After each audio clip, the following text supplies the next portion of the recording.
Hello student, welcome to my YouTube channel R K study. Student, आज मैं आपको 10th class pol science का 6 chapter है राजनीतिक दल, उसके बारे में बताने जा रहा हूँ। तो सबसे पहले आप ये समझिए कि ये राजनीतिक दल होते क्या हैं। तो आप ये समझ सकते हैं कि किसी भी देश की इतनी बड़ी जनसंख्या होती है कि कोई एक व्यक्ति यदि चाहे कि वो पूरे देश का शासन संभाल ले, ये असंभव है, किसी के लिए भी असंभव होगा। इतनी बड़ी जनसंख्या वाले देश को संभालना मुश्किल ही होगा।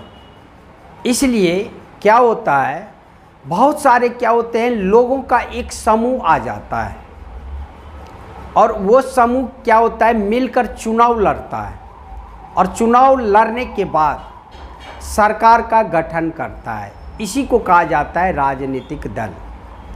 राजनीतिक दल का अर्थ ही है कि लोगों का एक ऐसा समूह जो चुनाव पहले लड़ता है और फिर चुनाव जीतकर सरकार के सत्ता में आता है और सरकार का निर्माण करता है। इसी को कहा जाता है राजनीतिक दल।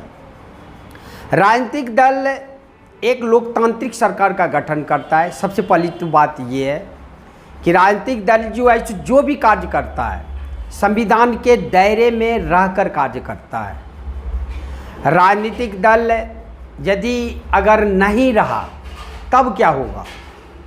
तो यदि राजनीतिक दल यदि नहीं रहा तो पूरे देश में निर्दलीय और स्वतंत्र उम्मीदवार पूरे देश में बढ़ जाएंगे और कोई भी ये निर्दलीय और स्वतंत्र उम्मीदवार लोगों का जो भी सपना है उसे पूरा वो लोग नहीं करेंगे। उनको किसी भी प्रकार का जनता के प्रति क्या कर्तव्य है वो कभी भी आएगा ही नहीं। लेकिन एक राजनीतिक दल सरकार का गठन भी करता है और सरकार के गठन के बाद सरकार को रास्ता भी दिखाता है। वो रास्ता कैसे दिखाता है? जो राजनीतिक दल जीत गया वो सरकार का गठन किया और जो राजनीतिक दल हार गया वो विपक्ष की भूमिका निभाता है। और विपक्ष का एक ही काम है, सरकार की जो भी गलती होती है वो सारे के सारे गलती नोटिस करती रहती है और एक बार वो सारे के सारे गलती सरकार को बोलती है बैठक में। इस प्रकार एक लोकतांत्रिक देश में विपक्ष की भूमिका प्रमुख होती है। यदि विपक्ष नहीं रहेगा तो कभी भी राजनीतिक दल सही नहीं हो सकता, सरकार तानाशाह हो जाएगा। राजनीतिक दल जब अनेकों होते हैं तो सरकार को भी डर होता है। आज यदि मैं किसी भी प्रकार कार्य यदि सही ढंग से नहीं करूँगा तो अगली बार हम चुनाव में हार जाएंगे, जनता मुझे हरा देगी। इसलिए बेहतर से बेहतर कार्य करने की कोशिश वो करता है। जितने भी नियम कानून बनता है वो नियम कानून कैसे बनता है? राजनीतिक दल के कारण बनता है। लोगों की पहुंच जो सरकार के पास होती है वो कैसी होती है? राजनीतिक दल के द्वारा ही होती है। लोग डायरेक्ट सरकार से नहीं मिल सकता। राजनीतिक दल जो उसके क्षेत्र से चुनाव लड़ रहे हैं वो उनकी समस्या को वो सरकार तक पहुंचाता है, एक मीडिएटर का काम करता है। राजनीतिक दल सरकार और लोगों के बीच एक मीडिएटर का काम करता है। यदि ये मीडिएटर नहीं रहा कभी भी देश प्रगति नहीं कर सकती। इसीलिए राजनीतिक दल का महत्व जो है सो बहुत ही अधिक है। राजनीतिक दल के संदर्भ में थोड़ा किताब का लैंग्वेज आपको बताता हूँ। राजनीतिक दल लोगों का ऐसा संगठित समूह है जो चुनाव लड़ने और सरकार में राजनीतिक सत्ता हासिल करने के उद्देश्य से काम करता है। समाज के हितों में ये दल कुछ नीतियां और कार्यक्रम पर एक मत भी होते हैं। दल लोगों को यह समझाने का प्रयास करते हैं कि उनकी नीतियां औरों से बेहतर है। वे लोगों को समर्थन पाकर चुनाव जीतने के बाद इन नीतियों को लागू करने का प्रयत्न करते हैं। दल किसी समाज के बुनियादी राजनीतिक विभाजन को भी दर्शाते हैं। ये भी आप देख सकते हैं कि दल जो है इसको किसी न किसी समाज की ओर इंगित करता है, चाहे कोई भी दल हो। आप समझ सकते हैं बीजेपी, आप कहेंगे बीजेपी किस धर्म को ज़्यादा महत्व देता है, कांग्रेस किस धर्म को ज़्यादा महत्व देता है, बीएसपी किस धर्म को सबसे ज़्यादा महत्व देता है, आपके मुंह से ज़रूर निकल जाएगा। तो इस प्रकार वो सामाजिक विभाजन का भी केंद्र बिंदु बन जाता है। दल समाज के किसी एक हिस्से से संबंधित होता है। किसी दल की पहचान उसकी नीतियों और सामाजिक आधार से तय होता है। कोई भी दल अच्छा है बुरा है, ये उसके नीति और सामाजिक जो आधार होता है उसके आधार पे ही हम कहते हैं ये दल अच्छा है, ये दल खराब है। राजनीतिक दल के 3 प्रमुख हिस्से हैं, यानी राजनीतिक दल जो बनता है उसके 3 प्रमुख हिस्से हैं। सबसे पहला होता है नेता, उसके बाद क्या होता है सक्रिय सदस्य, और उसके बाद जो है सो क्या होता है सक्रिय सदस्य के बाद समर्थक। इन्हीं 3 से नेता, सक्रिय सदस्य और समर्थक, ये तीनों जब मिलता है तभी राजनीतिक दल का निर्माण होता है। राजनीतिक दल, यदि कोई पूछे आपको राजनीतिक दल की आवश्यकता क्यों है, यदि राजनीतिक दल नहीं होगा तो क्या होगा, तो इससे पहले भी मैं आपको बता दिया कि यदि राजनीतिक दल नहीं होगा तो सही ढंग से कानून का निर्माण नहीं हो सकता। यदि राजनीतिक दल नहीं होगा तो लोकतांत्रिक सरकार का गठन नहीं हो सकता, तानाशाह सरकार या सैनिक शासन व्यवस्था हो जाएगी। यदि लोकतांत्रिक दल नहीं होगा, राजनीतिक दल यदि नहीं होगा तो जनता और सरकार के बीच में मीडिएटर का काम करने वाले कोई भी ना रहेगा। ये सब पॉइंट आप बोल सकते हैं, जो मैं नोट्स बनाया हूँ उसके आधार पे मैं बता रहा हूँ आपको। राजनीतिक दल को अभाव में सारे उम्मीदवार निर्दलीय और स्वतंत्र होंगे, सबसे पहला पॉइंट। यदि राजनीतिक दल नहीं होगा तो सारे के सारे उम्मीदवार क्या होंगे फिर, निर्दलीय और स्वतंत्र। इनमें से कोई भी बड़े नीतिगत बदलाव के बारे में लोगों से चुनाव वायदे करने की स्थिति में नहीं होगा। कोई ना वायदा करेगा ना वायदा को पूरा करने की कोशिश होगी। गांव के पंचायती चुनाव में दल औपचारिक रूप से अपने उम्मीदवार खड़े नहीं करते। जब पंचायत का चुनाव होता है तो दल कोई भी उम्मीदवार अपना खड़ा नहीं करता, पर चुनाव के अवसर पर पूरा गांव कई खेमे में बंट जाता है। राजनीतिक दलों का उदय प्रतिनिधित्व पर आधारित लोकतांत्रिक व्यवस्था के उदय के साथ ही हुआ है। यदि लोकतांत्रिक व्यवस्था नहीं रहता तो राजनीतिक दल का उदय भी नहीं होता। इस प्रकार आप कह सकते हैं कि राजनीतिक दल यदि नहीं रहेगा, कभी भी सरकार और लोगों के बीच में मीडिएटर का काम करने वाला कोई भी न रहेगा। यदि राजनीतिक दल नहीं रहेगा तो सरकार की जो भी गलती है उसको दिखाने वाला कोई न रहेगा, जो विपक्ष की भूमिका निभाता है, जो विपक्ष भूमिका निभाती है अभी। यदि राजनीतिक दल नहीं रहेगा तो चारों तरफ पूरे देश में निर्दलीय और स्वतंत्र उम्मीदवार हो जाएंगे जो अपनी मनमर्जी करेंगे। इस प्रकार जो है सो राजनीतिक दल की आवश्यकता एक लोकतांत्रिक देश में अवश्य होगा। राजनीतिक दल का कार्य यदि बोले तो मैं आपको पहले बता चुका हूँ कार्य क्या क्या कर सकता है राजनीतिक दल। इसमें देख लीजिए आप, दल चुनाव लड़ता है, भिन्न भिन्न प्रकार से अपने उम्मीदवार का चयन भी करते हैं, दल अपने नीतियों और कार्यक्रमों बनाते हैं।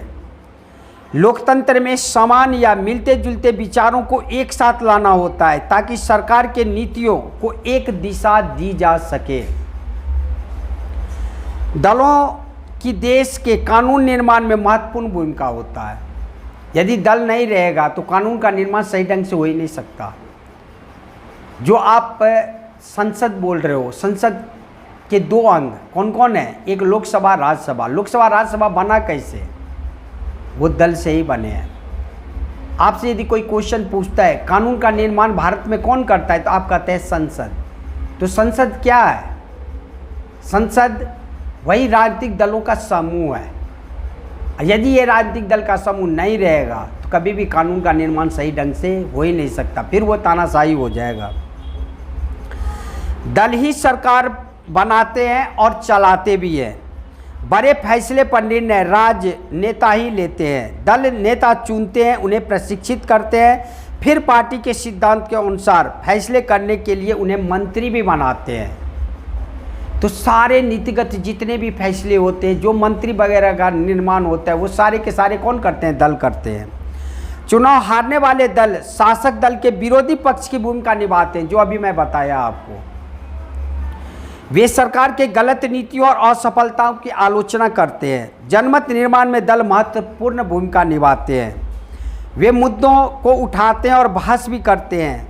दल ही सरकार मशीनरी और सरकार द्वारा चलाए जाने वाले कल्याण कार्यक्रमों तक लोगों की पहुंच बनाते हैं। यानी लोगों तक जो पहुंच बनाया जाता है वो सारे के सारे दल ही करते हैं। सरकार की सारे के सारे नीतिगत फैसले दल ही लेते हैं। दलों को हर हाल में लोगों की मांग और ज़रूरतों के प्रति उत्तरदायी रहना पड़ता है। यदि दल नहीं रहेगा कभी भी वो उत्तरदायी सरकार का गठन हो ही नहीं सकता। तो इस प्रकार ये सारे के सारे जो भी कार्य है वो राजनीतिक दल का कार्य है। क्या क्या हो गया, एक बार आप फिर से आप सारे बातों को दोहराइए। राजनीतिक दल का क्या सब कार्य है। राजनीतिक दल का सबसे पहला कार्य हो गया चुनाव लड़ना। दूसरा कार्य हुआ सरकार बनाना। तीसरा कार्य हुआ विपक्ष की भूमिका निभाना।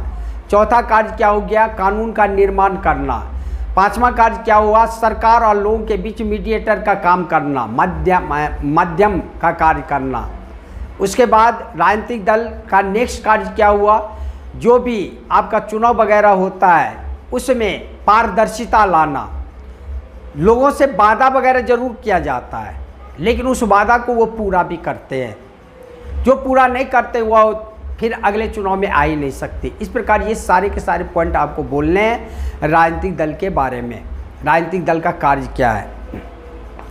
उसके बाद आप आइए दलीय व्यवस्था क्या होती है। दलीय व्यवस्था यानी किसी किसी देश में एक दलीय व्यवस्था होती है, किसी किसी देश में द्विदलीय व्यवस्था होती है और किसी किसी देश में दो से अधिक दल अर्थात बहुदलीय व्यवस्था होती है।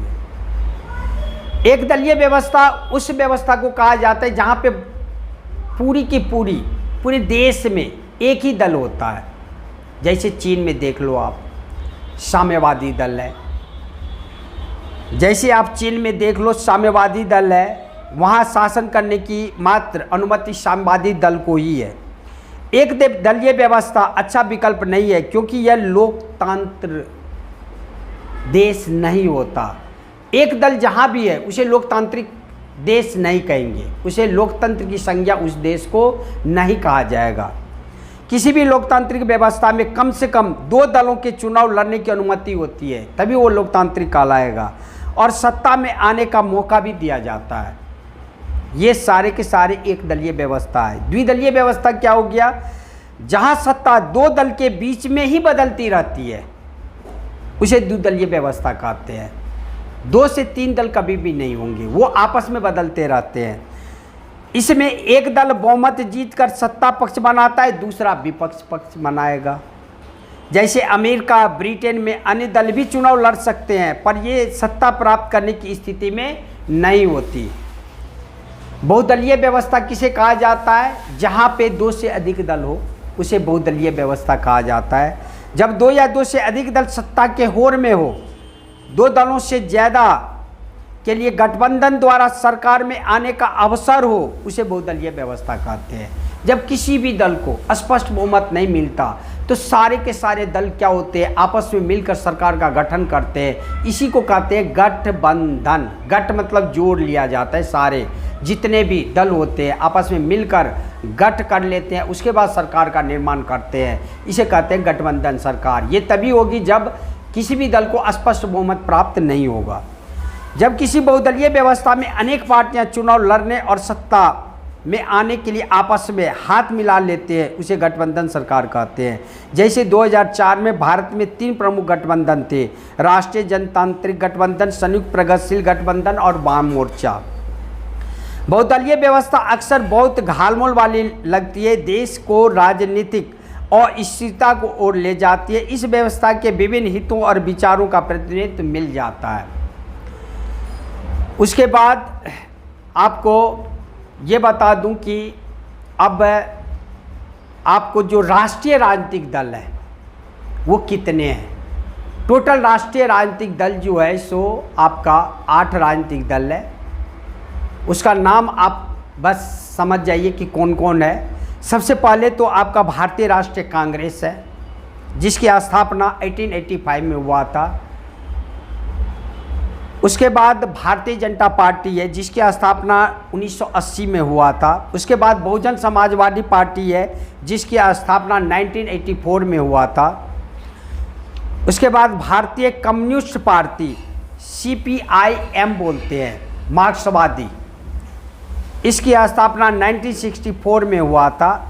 और एक CPI है, इसको भी भारतीय कम्युनिस्ट पार्टी ही कहते हैं।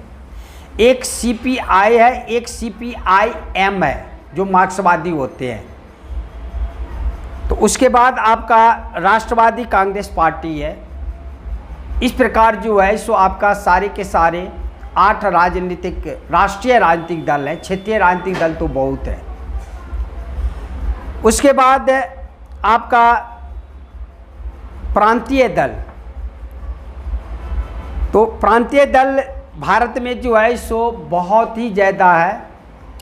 इसके बारे में आपको मैं क्वेश्चन, जो इम्पोर्टेंट क्वेश्चन इसके बाद लेकर आऊँगा, उसमें सारे के सारे डिफाइन करूँगा।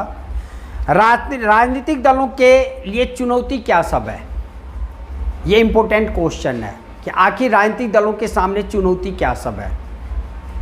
तो देखो आप, सबसे पहली चुनौती है पार्टी के भीतर आंतरिक लोकतंत्र का नहीं होना।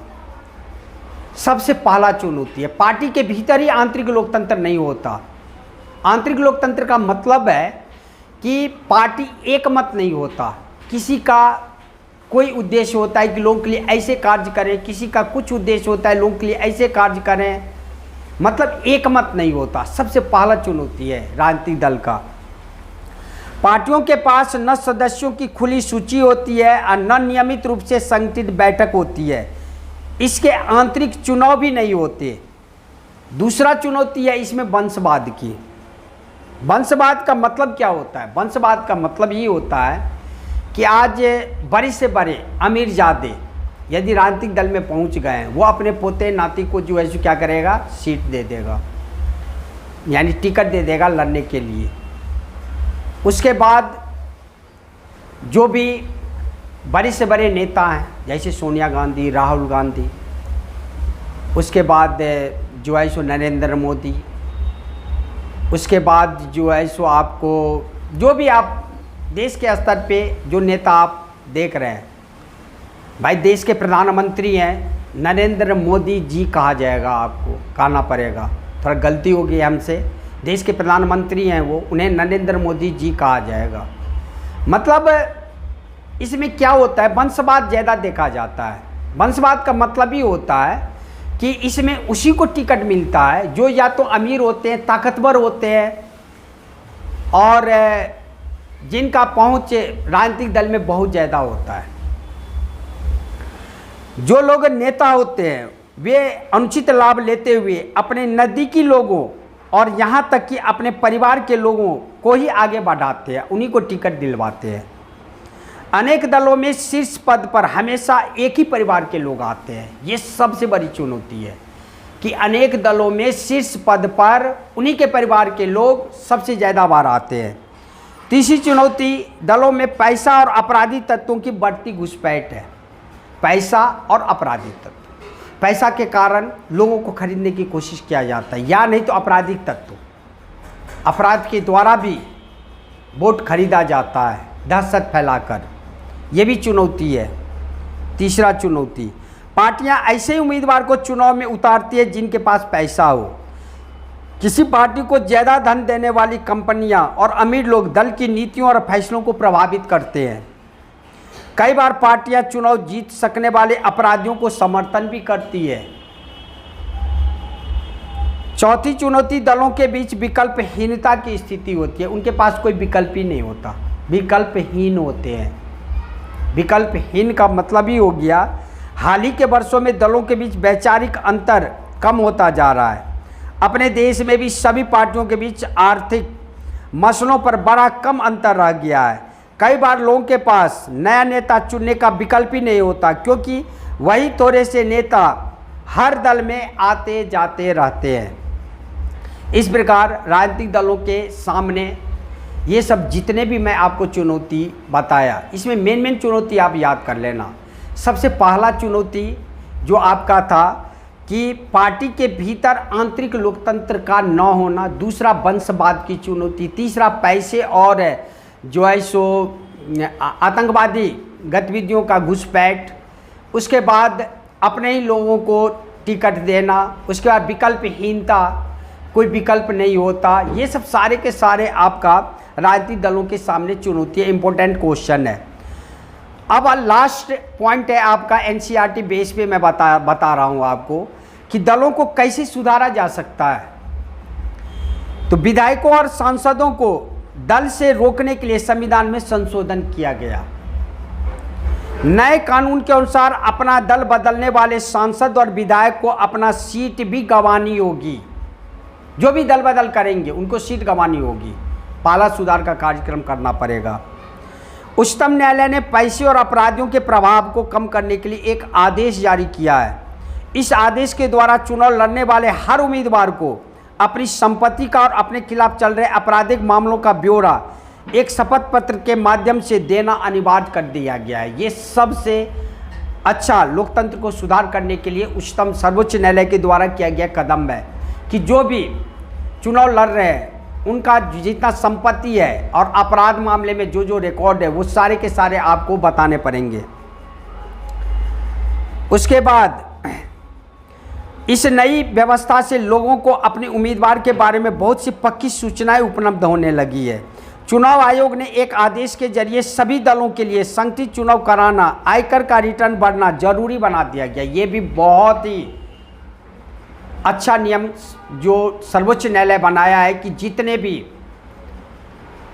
अमीरजादे हैं जो ब्लैक मनी रखे हुए हैं वो अपनी संपत्ति का ब्यौरा दे और सही सही रिटर्न भरे। राजनीतिक दलों के आंतरिक कामकाज को व्यवस्थित करने के लिए जरूरी है कि दल अपने सदस्यों का रजिस्टर बनाए, अपने संविधान का पालन करे, सबसे बड़े पदों के लिए खुला चुनाव भी कराए, जो नहीं हो रहा है। बड़े से बड़े पद के लिए वो बड़े से बड़े नेता के ही लोग वहाँ पे रहते हैं। राजनीतिक दल महिलाओं को एक खास न्यूनतम अनुपात में जरूर टिकट दे।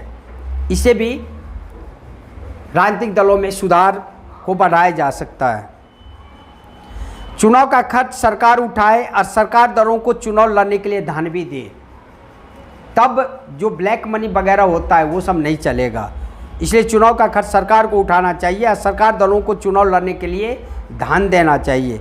राजनीतिक दलों पर लोगों द्वारा दबाव बनाकर भी उन्हें सुधारा जा सकता है।